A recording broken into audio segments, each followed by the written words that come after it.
What up, you weirdos? Dave here. I like knives, and my phone has very limited memory, so we're gonna make this an 8-minute video. And if it cuts out before then, have a great day. I'll try to be better about uploads and whatnot. Spyderco PM2 with a 3-inch blade, 5-inch handle, 1 3/4 inches wide, half an inch deep, S30V S30V blade, G10 handles. Great, great, great, great knife. I love it. The blade style I adore. It's full flat grind, very pointy tip, which makes this a great food slicer. We have 3-inch of full belly. It is upswept the entire way, which makes it great slicer. I tore through cardboard boxes with this.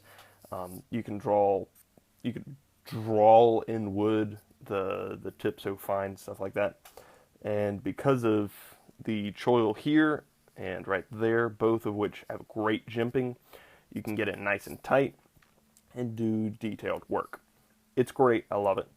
The action, it did take a hot second of taking it apart, lubing up, and playing with it for 6 months. But I got this. There we go. Nice and flippy. Part of that is because of the oversized spider hole, which I didn't understand until the Spyderco Tenacious. In that video I said that I hated it because it made me love Spyderco. And the PM2, I hate it because it made me love higher end knives. So because of this knife, I have a shopping list. So if you have an actual problem, don't get this, because it'll just make your life more expensive. And if you don't have an actual problem, get this, because it may very well be the last knife that you own. In my Kershaw leak video, I said that the leak was the only EDC knife that you needed in the Buck 110, or perhaps the Emerson XL 4XL, I'm not sure, was the only work knife you needed. This, I would not consider this gentleman's carry at all. But this walks the line between those two. Not as solid as the Buck 110, but sturdy enough and elegant enough to walk that line in between those two categories. So, fantastic. The lock is Spyderco's special thingy, the compression lock. It's basically a liner lock for the back, but why it's so great is that you can just do that, and none of your fingers get in the way. I have a bad habit of slicing up my fingertips, and this fixes that, and I don't know why they don't do it on every single knife. Every knife that Spyderco produces would be better, unless it's the Mannix with the ball lock or whatever. But every other knife, liner lock or frame lock, serve a different purpose. So liner lock should be compression lock. Yeah, took too long to say.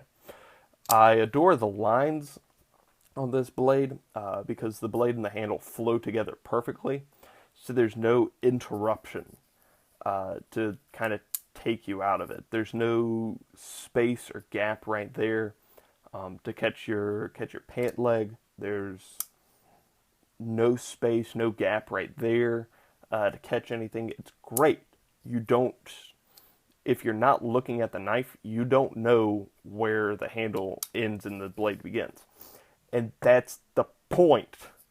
SOG sucks at that, because they always have, everybody does, but SOG tends to be the worst, have massive spaces right in there. And that's so frustrating for me, because that's just bad workmanship. This does not have that. This is good. It is immensely smaller than I expected, yet still being overbuilt. The blade at only 3 inches, I was expecting much more of it. I was expecting like 3.5 maybe. I don't need that, to be clear. This is perfectly functional and serves the blade serves the knife perfectly. It's just smaller than I was expecting. However, this 5-inch handle is massive. There are some pants I can't actually fit this into, and that's frustrating because this is on my circuit. There are maybe 10 knives that I cycle through consistently, and this is the one that I wear if I think I'm going to be outside or doing actual things with my knife other than just cutting apples or cutting food or stuff like that. So it is great. I don't like, I said I hate the clip here. It has worn on me a little bit because it's not as deep as I want. What I would prefer from this blade is to not have the lanyard hold there, but obviously that's super useful to people who use that. I don't care about it, so I don't want it, but obviously I understand it. I just wish that it weren't there so that the clip could be put even more in the corner and folded over so it goes deep carry. Shouldn't be hard, but alas. And this is just a lot of fun to sit and flick. It's great.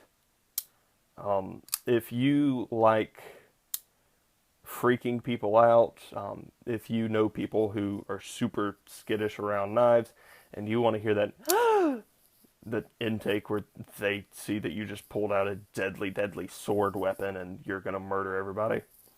You're not actually, but that's what goes through their head. This is the knife that you do that with. That's terrible phrasing. However, most of y'all probably know what I meant.